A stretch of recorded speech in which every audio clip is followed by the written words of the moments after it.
প্রাকৃতিক দুর্যোগ ছাড়াও দুর্যোগের মধ্যেই থাকতে হয় উপকূলীয় অঞ্চলের মানুষ। তাদের দুঃখগাথার যেন কোনো শেষ নেই।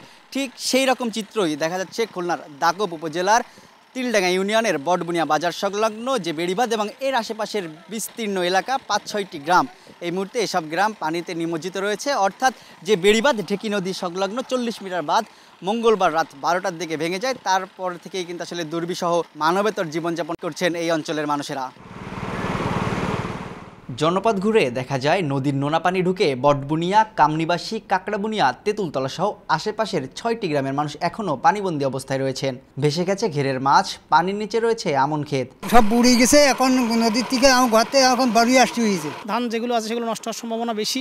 ইভেন অনেক মাছের ঘের নষ্ট হয়ে গেছে। ৩ দিন ধরে পানির ভিতরে আছে এবং এখানে স্থায়ীভাবে কোনো বেড়িবাঁধই হয়নি।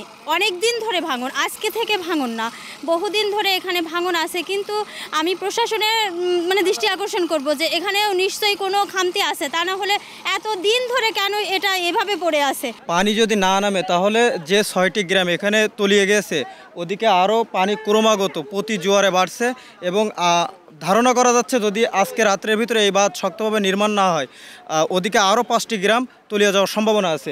আমাদের একটা দাবি যে এখানে স্থায়ীভাবে বেড়িবাঁধটা হোক। এদিকে পানি উন্নয়ন বোর্ড বলছে জিও টিউব দিয়ে বাঁধ মেরামতের কাজ চলছে। বিভাগটির তথ্য মতে ৪৭ কিলোমিটার দৈর্ঘ্যের ৩১ নং পোল্ডারের ৪টি স্থানের প্রায় ২ কিলোমিটার বেড়িবাঁধ এখনও ঝুঁকিপূর্ণ। প্রকল্প নেওয়া হচ্ছে টেকসই বাঁধ নির্মাণের। পুনর্বাসনের জন্য আমরা কিন্তু ২২০০ কোটি টাকার একটা প্রকল্প আমরা সাবমিট করেছি, যেটা স্টাডি করেই কিন্তু এই প্রকল্পটা নেওয়া হয়েছে এবং এই প্রকল্পের আওতায় প্রায় ১৯ কিলোমিটার মতো নদী শাসন সংস্থান রাখা হয়েছে। এইটা যদি এই প্রকল্পটা যদি দ্রুত অনুমোদন হয় তাহলে আমাদের এই পোল্ডারের যে সমস্যা আছে সেটাও সমাধান হয়ে যাবে। এদিকে কৃষি সম্প্রসারণ অধিদপ্তরের তথ্য বলছে জোয়ারের পানিতে প্লাবিত হয়েছে ৩০২ হেক্টর জমির ফসল। জলাবদ্ধতা স্থায়ী হলে ক্ষতি হবে প্রায় ৫ কোটি টাকার।